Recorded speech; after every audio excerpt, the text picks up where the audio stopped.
This week in Boomtown, Intel's Ohio dream hits a roadblock. The tech giant's mega plant faces a shocking 5-year delay. What this means for the future of Boomtown. Plus, big development coming to rural Delaware County. We're talking condos, businesses, even a racetrack. We didn't anticipate that it was going to stay a farm forever. We know development's going to happen. We'll show you what is happening and why some neighbors worry the boom will disrupt their peaceful paradise. Plus, new insight into how Anduril came to Central Ohio and the code name that kept it a secret. Every one of the projects we work on, dozens and dozens of them usually have some kind of code name. What these hidden emails reveal about the massive investment and the race to break ground.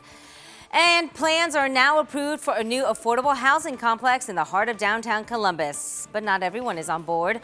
Why some say it's a win for the area's growth, others say they're concerned about parking and its impact on nearby businesses.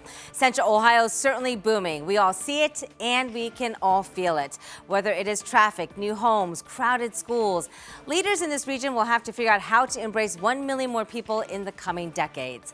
So, here's what we uncovered this week in Boomtown.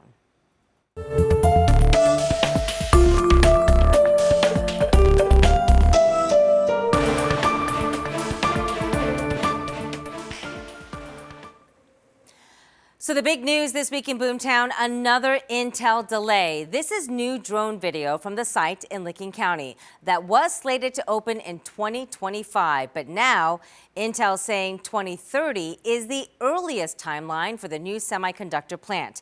With that date getting pushed back again, this means a longer wait for the thousands of jobs promised and the economic boost Central Ohio was banking on.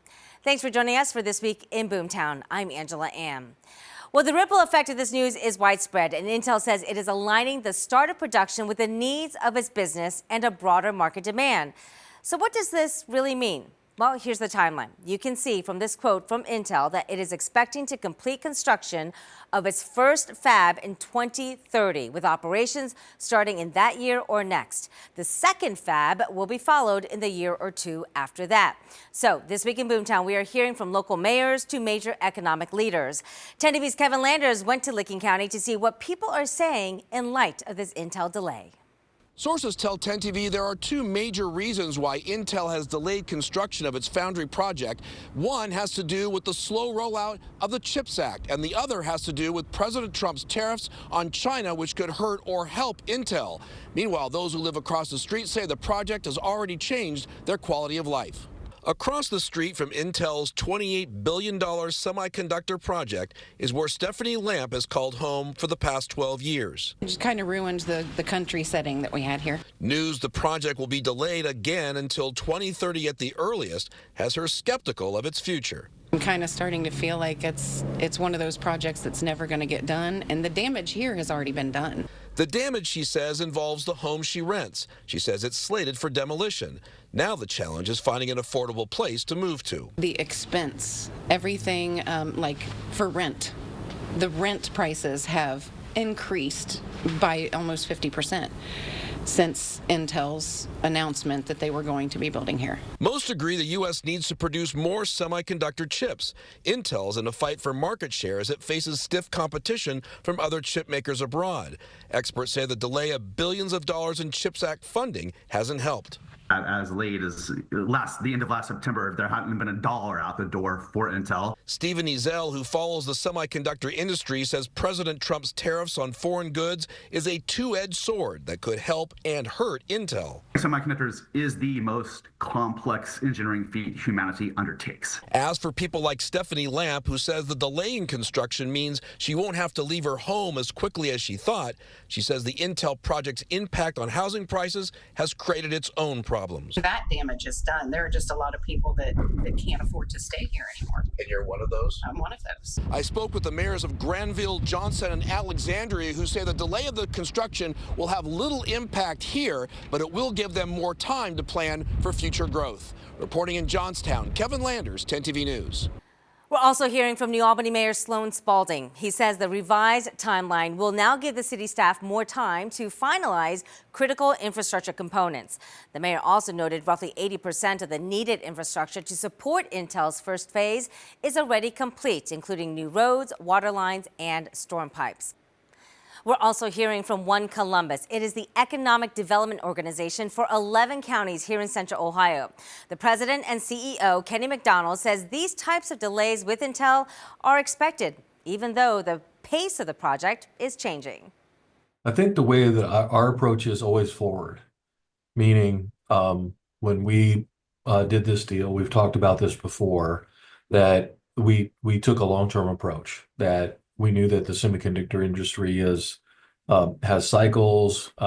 It doesn't move in a straight line, particularly these days with all the technology changes and stuff. And that we continue to be super proud to be Intel's partners. I was reminding our team of this morning, that the first fab is a $14 billion investment, and that Intel spent over $2 billion on the site and in our region last year, which is twice the capital investment of a project like Anduril. It's done on an annual basis. And so the project continues. It is an enormous investment. It may take a little longer to deliver. It may be more true today that there is a deep commitment from the national government to the project and the industry. And we don't say that it's a national defense and innovation strategy flippantly. That it's absolutely imperative for every other industry that we have, that the semiconductor industry have a much larger stake in the United States. And if we solve that problem, I suspect our healthcare, our technology sector overall, our finance and insurance industries will be more competitive and more secure. Now, Kenny also noted there are performance metrics tied to Intel if they don't meet certain requirements or deadlines. And that's why One Columbus is also making sure that this region has a diversified economy to support these ups and downs. Now, if you're wondering what Intel has done since it first broke ground, take a look at this. You could call this Intel by the numbers. 6.4 million work hours on the project to date. 200,000 cubic yards of concrete. That's enough to fill more than 6 stadiums. And nearly 25,000 tons of rebar, the same weight as roughly 3,500 male African elephants. There are also workers from 83 of Ohio's 88 counties right now working on the job site today. To see more of our in-depth coverage of Intel, just go to our website, 10tv.com, anytime.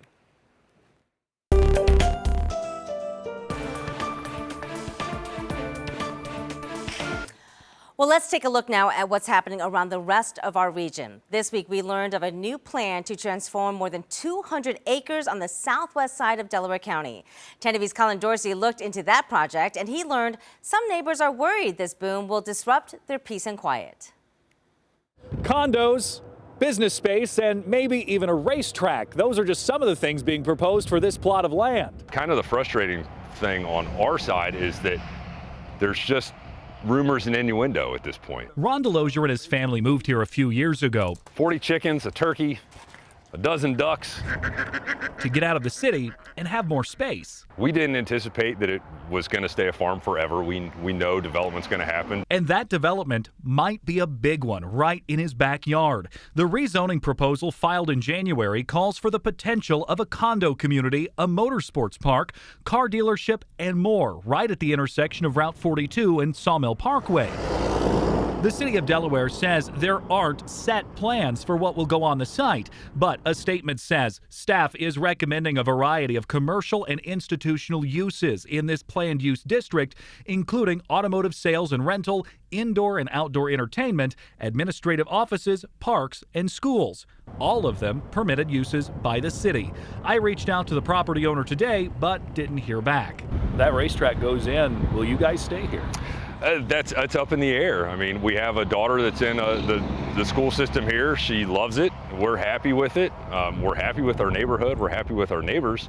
But it definitely puts a wrinkle in our plans for the future, for sure. For him, their little slice of peace. Today's really the first day in a long time that they've been out. could be surrounded by the next big development in Delaware County. He just wishes he knew exactly what it was. In Delaware, Colin Dorsey, 10 TV News. And now to a story about preserving Central Ohio farmlands. It's a challenge as major companies move to Central Ohio. Here in Madison County, a Massachusetts company wants to build a clean energy facility off Wilson and West Sparling roads. You can see it's located right near West Jefferson. But homeowners there say they're worried about the smell and the noise. 10 TV's Kevin Landers takes us there today and explains why some people are fighting to stop this project.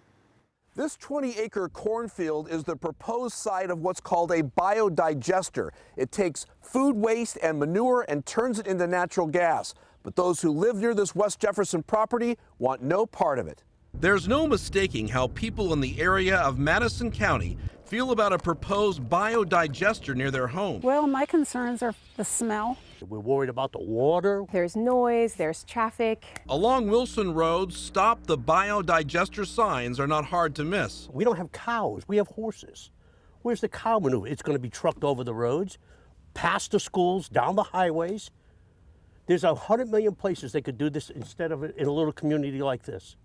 Elizabeth Van Sheer's sign may be the biggest. She says she and her husband have big concerns about air quality if the biodigester is approved. You know, it's just farmland and stuff. You know, there's really not cattle or pig farms or anything out in this area. Massachusetts-based Vanguard Renewables wants to build an anaerobic digester. This is an example of one on a farm in Vermont.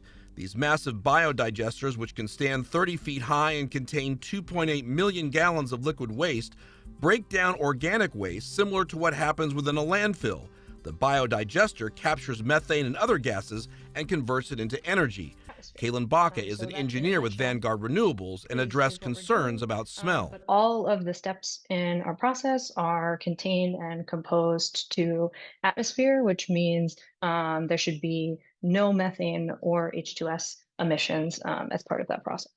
It all sounds really good to use waste and make energy out of it, and that's where their argument comes. But for all of us that we're looking for an agricultural type place to live, it's definitely not what we were buying the property for. The company says neighbors' concerns are understandable. Absolutely understand the concerns about having it close to home. I think that's very fair, especially when it's something new. It seems no one near the project wants it, not because of what it does, but where it's located. We're worried about the water, we're worried about the pollution, the smell. Kevin Landers, 10 TV News.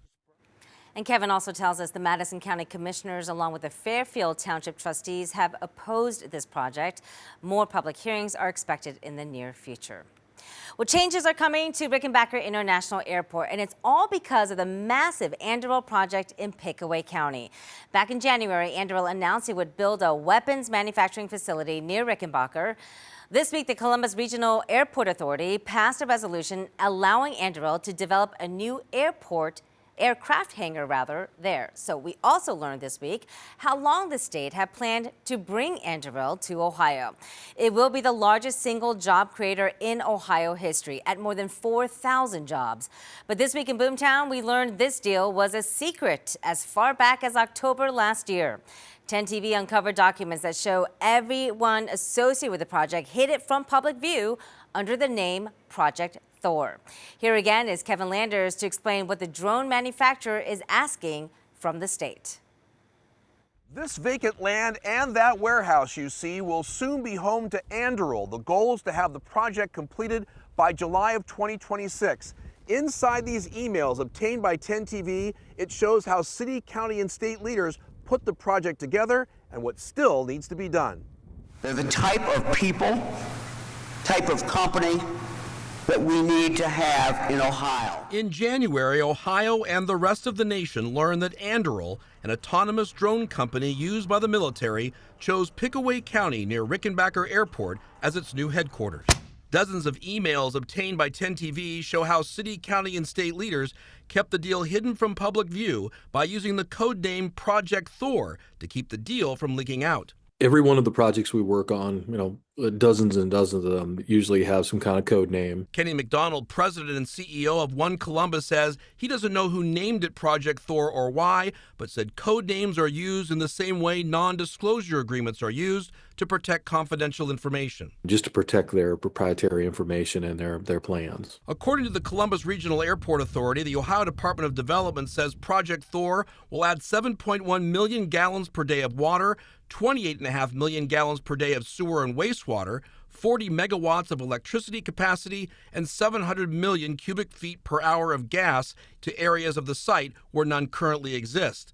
The catalyst of this project was the All-Ohio Futures Fund, which contributed $86 million to the project's infrastructure. The purpose of the All-Ohio Future Fund is to create, invest in infrastructure that's going to take properties and make them sites. Emails show the project will receive a 15-year, 100% tax abatement, among other tax breaks. Extending water and sewer lines along with widening roads to the project have yet to be built. In a November email, the Columbus Regional Airport Authority raised some concerns, saying with only 18 months left to design and construct requested roadways, CRAA will seek opportunities to accelerate project completion dates to better ensure timely completion. Anduril hopes to hire 4,000 workers in the next 10 years. Reporting from Pickaway County, Kevin Landers, 10 TV News.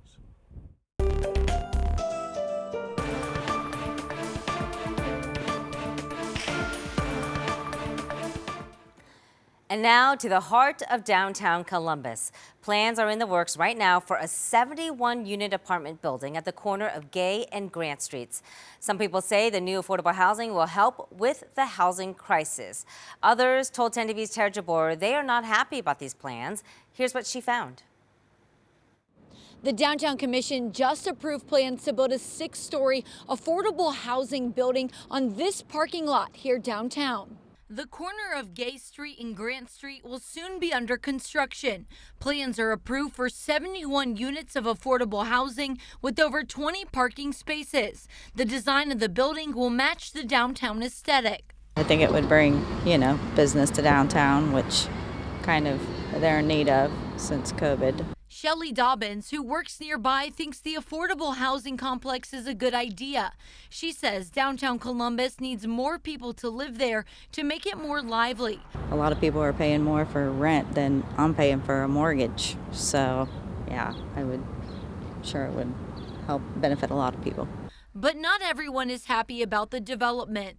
Teresa Suddeth works at Studio 33 Salon and Spa right next door to where the apartment complex will be built. We're a bit concerned, mainly for the parking situation, because it's already a struggle down here. Suddeth says she worries the apartment complex will overtake the area. I don't think this space is big enough personally. I think that it's going to clog up this area a lot more than it already is. I mean, we have apartments literally across the street. Salon 33 has been there for about 20 years, and they worry that the new 6-story building will take away clients. It's going to cover that marketing and potentially, make it hard for us to bring in that walking clientele that we've relied on. Now the developer says the rent will be about $500 for an efficiency unit. Then they say for a 1-bedroom unit, it'll be a little over $500. Reporting in downtown Columbus, Tara Jabor, 10 TV News. Tara, thank you. So what if you're looking to buy a house instead of an apartment? Here's the average price for a home today. A look at the latest housing market breakdown, according to Bankrate, shows the median price for a single-family home in the U.S. right now sitting at $404,000. In Ohio, the average is around $255,000. Experts say it might be time for potential home buyers to maybe rethink their budget. For first-time buyers, it's really difficult. So a few pieces of advice are rein in your expectations. You're probably not going to get your dream home as a first-time buyer. It might be a condo, it might be a townhouse, it might be a fixer-upper, it might be not in the neighborhood that you had dreamed of. But just set your expectations to reflect the reality of this housing market.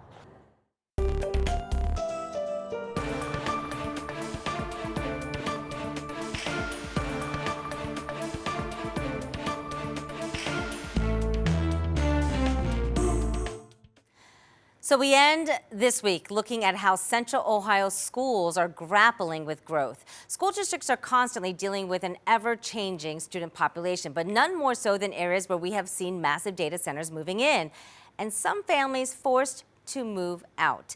This week in Boomtown, we are getting some insight on the challenges of planning for the future when that's a moving target. This new addition under construction now at Johnstown Monroe High School will add 6 new classrooms in August. Superintendent Dr. Phil Wagner says it's part of a bigger strategic plan where the student population is up and down. Well, and what's interesting for us is the student population is much more transient than it's been in our recent history. It's been reported to us we've lost over 100 homes inside our 52 square miles.